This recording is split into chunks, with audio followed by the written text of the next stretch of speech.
Voilà une idée, chers parents, d'activité mathématique que vous pouvez faire avec vos enfants très simplement. Il suffit de collecter 5 objets parfaitement identiques. C'est vraiment mieux. Là, je vais faire l'activité de démonstration pour les moyens, avec donc une quantité qu'ils ont l'habitude de manipuler, à savoir 5 objets identiques. Pour les petits, il suffirait de commencer avec 3, et pareil, faire le même petit jeu que je vais faire avec 5, et puis éventuellement de passer à 4, puis de passer à 5. L'objectif là, c'est vraiment de travailler la connaissance des nombres, à savoir que une quantité peut toujours se décomposer en quantités plus petites. Et aussi de savoir que une quantité, c'est le nombre d'avant plus 1. Ça aussi, c'est important. Pour faire ma collection de 5 objets, j'en ai mis un, et encore un, ça fait 2, et encore un, ça fait 3, et encore un, ça fait 4. J'en étais donc à 4. Si je rajoute 1, j'obtiens le nombre d'après dans la suite numérique. Après 4, c'est 5. Voilà, là j'ai 5 objets. Alors, le petit jeu là, en l'occurrence, c'est de vérifier que votre enfant a compris la composition de la quantité 5.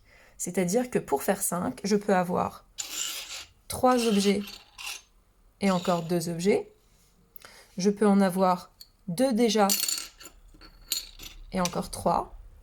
Je peux en avoir 1 et encore 4. Je peux en avoir aucun et puis 5. Je peux en avoir déjà 4 et encore 1. Et puis je peux en avoir déjà 5. Et alors je n'ai besoin de rien rajouter. Donc l'activité va consister à poser les 5 objets pour cette liaison horrible. Les 5 objets sur la table. Vous demandez à votre enfant de bien vérifier qu'il y en a 5. 1, 2, 3, 4, 5. Vous lui demandez de se tourner ou de se cacher les yeux. Et puis vous en cachez sous votre main. Et vous lui demandez de regarder. Combien d'objets tu vois sur la table ? 3. Combien j'en ai caché sous ma main ? On vérifie, l'expérience est là pour montrer, vous ne donnez pas la réponse. C'est pas un caprice de l'adulte ni un caprice de la maîtresse qui fait que la réponse c'était 2. C'est mathématique, c'est là. La preuve est sur la table sous votre main. C'est très important pour les enfants. Donc, est-ce que l'enfant aura bien deviné ? Vous montrez, il y a bien 2 objets. Et c'est important du coup d'expliquer à votre enfant, ça n'est pas une devinette. C'est des mathématiques. Pour réussir à trouver qu'est-ce que tu dois faire, tu dois compter. Tu dois compter dans ta tête. Ou avec tes doigts. Parce que les doigts peuvent beaucoup aider, notamment pour 5.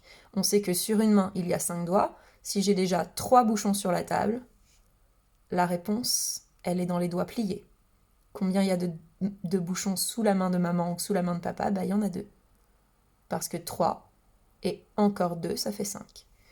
Vous continuez ainsi plusieurs fois en cachant des quantités différentes. Tourne-toi. Combien j'ai de capsules, combien j'ai d'objets cachés sous mes mains ? 5. Là, j'en vois aucun. Très bien, on vérifie. 1, 2, 3, 4, 5. Vous le refaites. Cache tes yeux, tourne-toi. Combien j'ai de capsules, combien j'ai de bouchons, combien j'ai de petits objets sous ma main. Et puis quand vous avez fini de bien jouer comme ça, vous demandez à votre enfant de vous le faire. Moi maintenant je me retourne, réfléchis bien, cache-moi des objets. C'est un premier travail pour travailler donc la connaissance des nombres, la construction du nombre.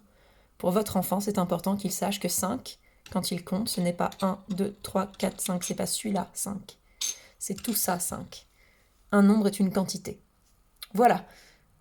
À bientôt pour d'autres activités, des petits rituels mathématiques à faire vraiment tous les jours avec votre enfant, ou assez souvent, quand vous le pouvez. Bon courage pour ceux qui télétravaillent.